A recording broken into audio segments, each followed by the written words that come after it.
Yan po mga kamilot at luto na po itong ginatang tagiwalo. Dito po sa may tapat po ng bintana yung maginhawa. Kain po tayo. Kain po tayo.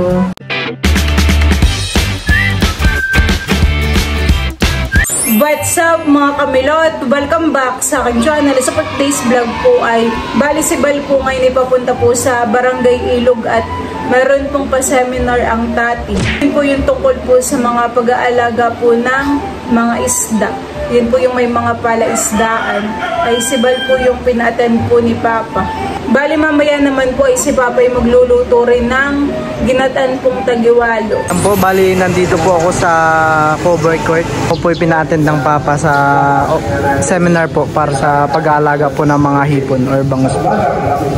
Oreochromis niloticus o Nile tilapia, Oreochromis mozambicus or Mozambique tilapia, Oreochromis mozambicus at Oreochromis hornorum or hybrid tilapia, Oreochromis mozambicus at Oreochromis niloticus hybrid tilapia, red Nile tilapia, genetically improved tilapias, GIFT or genetically improved farm tilapia, and GMT, genetically male tilapia.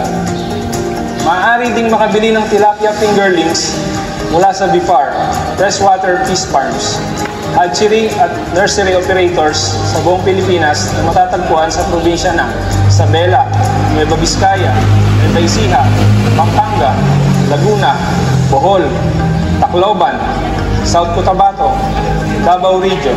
Bangus lang or hipon lang.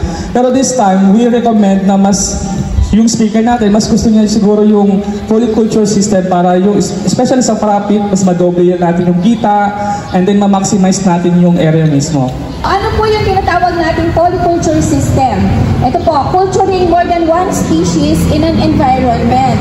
So, ibig sabihin po, sa isang kahon or sa isang pond, madaming klase yung aalagaan nating hayop. Pero syempre, ang consideration nun, dapat po hindi conflict dun sa species. Hindi yung kunwari, bangus.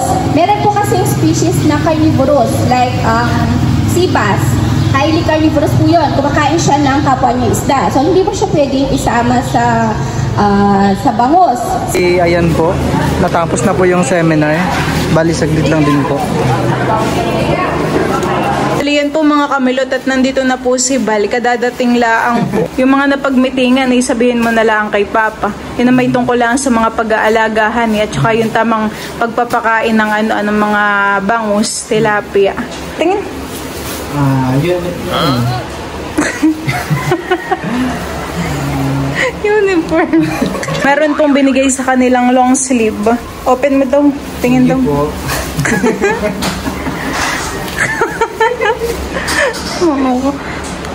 Yan, may masusuot ka na pag ikipupunta ng fish pond. Yan ang iyong susuotin. Ito po ako sa palengke ng Infanta. Kunin ko po yung pinapakuha sa akin ng Papa. Pamain po para sa isda.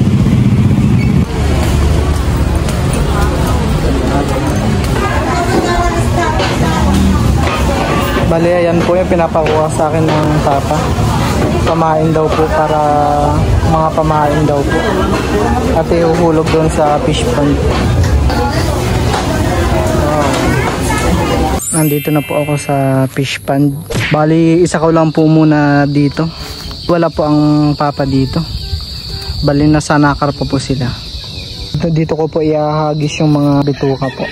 Yung mga hasang po ng mga isda galing sa palengke. Dito ko po itatapon, magkabilaan po hanggang doon po sa dulo. Lumulubog ba yan? Lumulubog. The next day. Andito po ako sa taas at magsasampay po ng mga damit ni baby.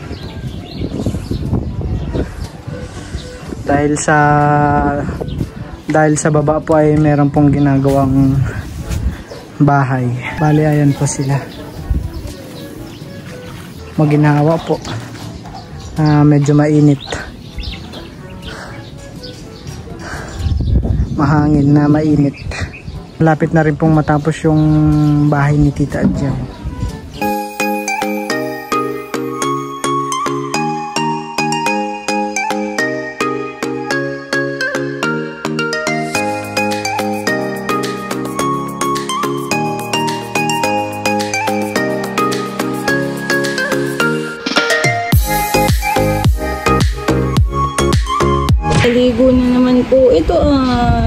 Pinuyat po kami na ito kagabi.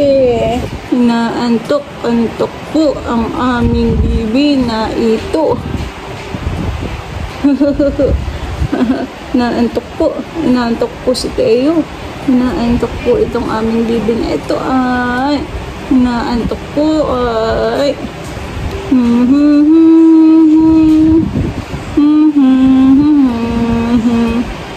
Bali yan po mga kamilot, at meron po ditong tagiwalo. Ito po ay lulutuin ni Papa. Nakasaka lang na po itong tagiwalo. Ito po ay nalagyan na rin po ni Papa ng mga rekado. Mabango na po kagad ang amoy. Tatakpan ko lang po para po mas mabilis maluto. Yan, lalagyan po natin ng kakot-kakot.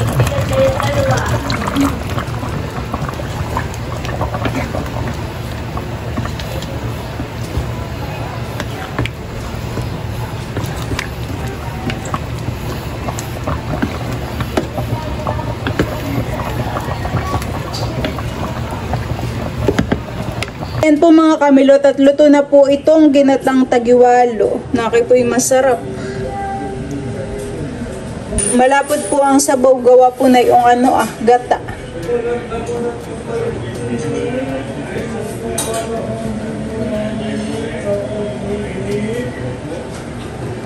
Sarap ng tulog.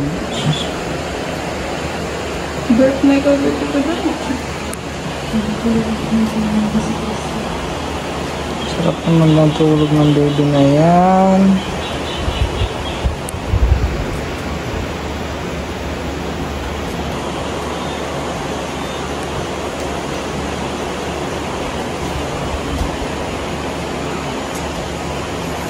Ay sus. Ay sus, ay sus. Ay sus, ay sus.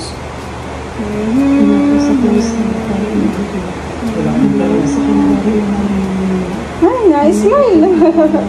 Na-smile ang baby, na-smile. Na-smile po ang baby ko. Aliyan po mga kamilot, at si Papa po ay kumakain na. Ay po tayo. Nakunan po natin ng tagiwal. Tapos ay meron, Dagat. ayan po yung isdang dagat. Balos dagat. Meron din pong pritong talong at saka po Lumpia. lumpia. Kain na Kim. Masarap nga po yung ganayan. Pag si Papa po ay nagluluto, ay ako po'y kumakain. Tsaka po mataba yung ganayan, papahan. Masarap pong ginatan. Bukod po sa ginatan na yan, ano pong pwedeng luto di yan. At yung ginadaan nila, yun lang. Pero ito, Ay papaksiw po, pwede rin. pwede, siguro. Pero hindi pa ako nakapagluto na pinakso.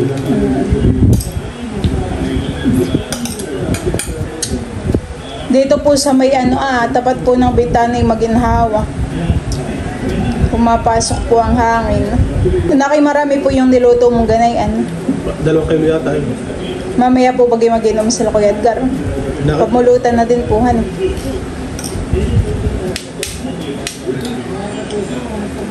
Iyan po yung pwede rin lagyan ng yung dahon Papa na maasim. Bilo kami. Kain po tayo. Kain po tayo. Ulam po na may tagiwalo. Ang tagiwalo. Parang palos sa dagat ito, sabi ni Papa. Palos? Palos. Dalag. Dalag. Alam mo yung dalag? Parang ito ay igat. Parang, ito ba yung parang is na yung parang ahas? Igat. Iba pa yata ang igat. Sarap.